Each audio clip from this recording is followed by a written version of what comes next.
Academic misconduct happens, and it happens a lot, even in law school. It has been uncovered at some of the most prestigious educational institutions like Harvard and Yale. In a 12-year study in the United States with 71,000 college students, more than two-thirds, that's 48,000, admitted to some type of misconduct. One-third admitted to cheating on tests. In Australia, it may be more prevalent than academic staff think. In 2015, an ABC investigation discovered contract cheating was common in Australian universities. So how can we tackle academic misconduct at law school? The answer to academic misconduct is usually more invigilated exams or banning electronic devices. The problem is, there isn't much empirical evidence that it actually works. There is usually a good helping of academic misconduct in law school prevents your admission to practice. There's plenty of evidence to say that that's true. Some jurisdictions' guidelines for applicants for admission make it clear that applicants have to disclose it. But the problem is usually that applicants don't explain their misconduct early enough, rather than not disclosing it at all. Asking the question, why do students cheat, doesn't really make the problem clearer.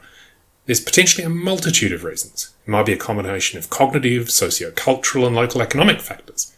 Australian research suggests it might just be a lack of awareness about what misconduct is and how to avoid it.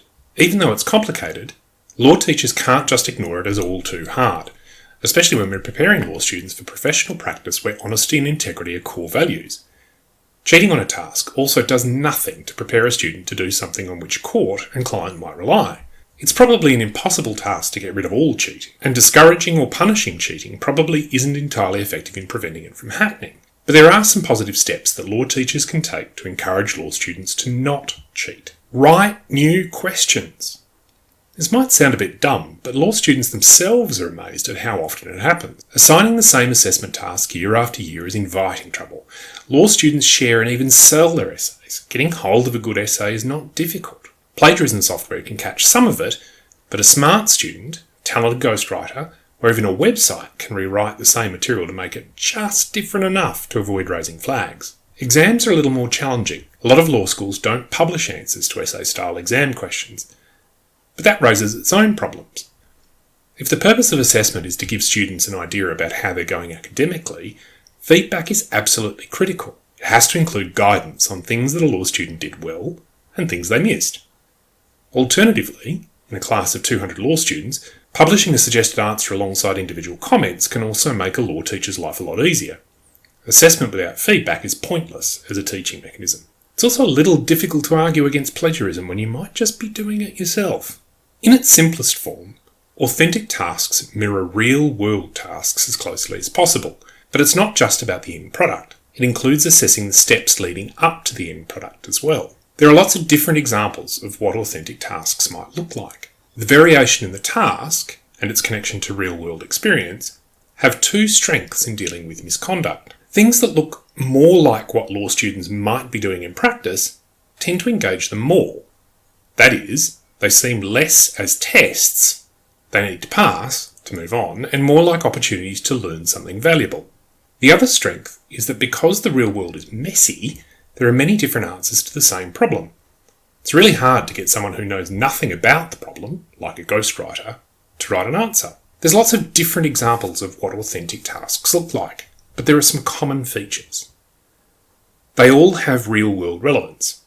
They require students to reflect, that is, reflect on their own skill and progress. They are ill-defined, that is, students have to define the task to complete the activity. They extend across several subject areas, that is, they're often multidisciplinary. Teaching is integrated with the assessment.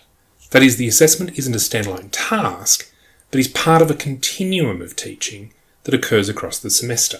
They allow students to view them from different perspectives and to use multiple sources or different approaches. That is, there isn't one expected approach. They also allow for competing outcomes. That is, more than one answer. Authentic tasks do take more time to design and possibly assess, that's true. But how comparatively damaging is academic misconduct? Law schools still need to set exams and essays for lots of different reasons, but varying assessment where possible can discourage misconduct. In 2019, a group of researchers drawn from different universities across Australia published their research into academic misconduct. They asked students themselves to identify where contract cheating was more or less likely. But they didn't ask students to rank particular types of assessment. Instead, they ask students to consider different features of assessment. For example, assessment that required specific skills, had specific time limits, or were based on direct experiences. They found that heavily weighted tasks with short turnaround times are the most likely to attract contract cheating. In-class tasks, like exams, are less likely to attract contract cheating. But that doesn't mean that just the location affects student perceptions. It also needs to consider things about the assessment, like the weighted mark and the skills required. Varying assessment to test different skills in different settings and under different pressures might reduce opportunities for cheating. At the same time, assessing a range of student skills in different ways is also just a robust and reliable teaching and assessment practice. But it isn't just assessment design that influences misconduct. How much support law teachers offer to law students also plays a role. The same researchers asked students about the teaching at their institutions. Students who had engaged in contract cheating were significantly less likely to agree with the following statements. My lecturers and tutors ensure that I understand what's required. I receive sufficient feedback.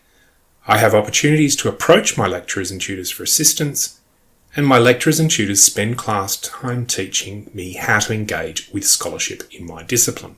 What that means is that taking the time to discuss expectations, check understanding, clarify assessment, and give clear feedback might in fact itself play a role in encouraging or discouraging misconduct. Regrettably, some form of academic misconduct will always be part of law school, especially when for many students the stakes are high. But the emerging research tells law teachers that tackling academic misconduct at law school isn't just about wielding a big stick. How we design, explain, assess, give feedback, and personally reflect on tasks can also play a role. If you like this video, there are others on my channel where we talk about getting a paralegal job and how communication with a lecturer is a professional training opportunity. I also have lots more over on my blog, The Mermaid's Purse, that you can get to using the link in the description below. Thanks for visiting.